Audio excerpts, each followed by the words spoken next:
L'alternance a longtemps souffert d'une mauvaise image, mais heureusement, les choses sont en train de changer. Et c'est d'ailleurs désormais une voie privilégiée pour intégrer les métiers du numérique. Pour en parler, nous sommes connectés avec Julie Schreider. Bonjour.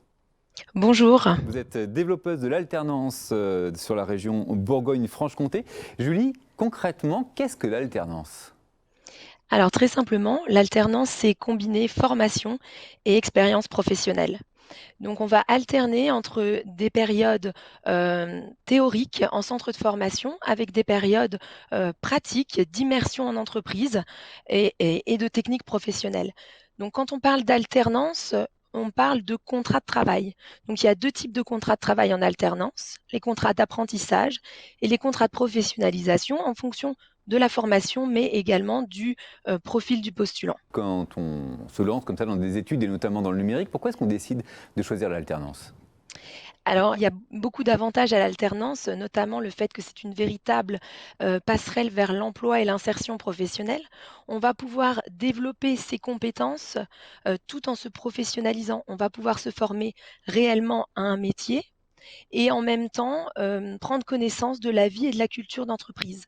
Donc en fait, c'est l'assurance d'une insertion professionnelle, efficace, réussie, qui est reconnue sur, le marché du travail. Après en termes d'avantages, il y a beaucoup d'avantages à l'alternance.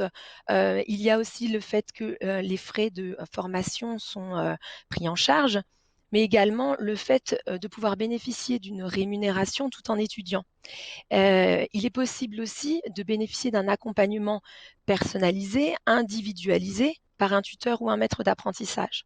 Donc beaucoup d'avantages à l'alternance. Finalement, pas vraiment d'inconvénients à l'alternance. Il faut bien avoir en tête que c'est un dispositif qui est quand même assez exigeant en termes de rythme. Et puis, comme je l'ai dit précédemment, il s'agit d'un contrat de travail. Donc, l'alternant a des droits, mais également des devoirs vis-à-vis de l'entreprise, mais aussi vis-à-vis des objectifs qui sont fixés. Mais globalement, c'est une très belle aventure qui sera, très riche, en rencontres professionnelles. Avec au bout donc l'espoir évidemment de trouver un emploi. Quels sont d'ailleurs les débouchés? Alors effectivement, on a un taux d'insertion qui est assez élevé à l'issue, du dispositif. Beaucoup d'entreprises, vont former les alternants au plus près de leurs besoins, de façon à pouvoir les embaucher par la suite, ou les faire progresser, évoluer dans l'entreprise. Et alors, bien sûr, si ce n'est pas le cas, il n'y a pas d'inquiétude à avoir puisque c'est une expérience professionnelle qui est valorisable, qui est synonyme d'adaptation et d'engagement et qui est très recherchée par les entreprises aujourd'hui.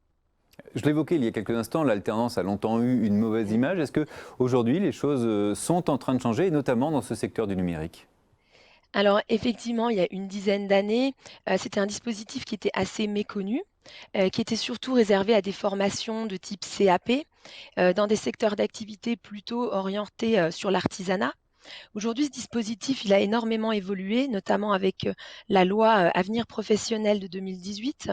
C'est un dispositif qui a été simplifié et aujourd'hui, c'est un dispositif qui, concerne tous les secteurs d'activité, mais également, toutes les formations allant jusqu'aux études supérieures, donc du CAP, au diplôme d'ingénieur. Donc on remarque que c'est un vrai tremplin aujourd'hui, pour, l'insertion professionnelle puisque, comme je l'ai dit précédemment, on combine à la fois compétences et expérience professionnelle. Et puis c'est aussi, au cœur des préoccupations de l'État, pour l'emploi des jeunes. Et est-ce que les entreprises jouent le jeu? En clair, est-ce que c'est difficile de promouvoir l'alternance? Alors aujourd'hui, il y a énormément d'actions de promotion de l'alternance, notamment en premier lieu de la part de l'État, par l'intermédiaire, des aides qui sont versées, des exonérations de cotisations, par l'intermédiaire du plan de relance. Tout est fait pour inciter les entreprises à avoir recours à ce dispositif. Et puis il y a de nombreux acteurs, donc nous, les opérateurs de compétences, nous sommes là pour être un relais de terrain, pour être, on est sur la proximité avec les entreprises pour les accompagner dans ce dispositif, mais également avec les organismes de formation pour créer du lien, des partenariats. Alors, dans les actions de promotion, on va avoir aussi de nombreux outils qui sont mis à la disposition de tous. Je pense par exemple à des sites internet spécialisés, sur des secteurs d'activité précis. pour promouvoir les métiers de l'alternance. Donc je pense par exemple, entre autres au site Concepteurs d'avenir, qui concerne les métiers du numérique, mais aussi le site internet J'assure pour tous les métiers de l'assurance.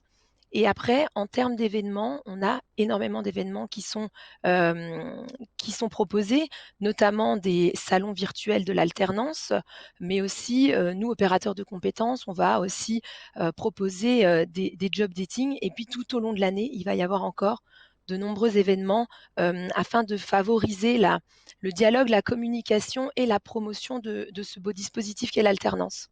L'alternance, donc une voie à ne pas négliger pour intégrer les métiers du numérique. Merci beaucoup, Julie Schrader, d'avoir été avec nous, Merci. développeuse de l'alternance sur la région Bourgogne-Franche-Comté.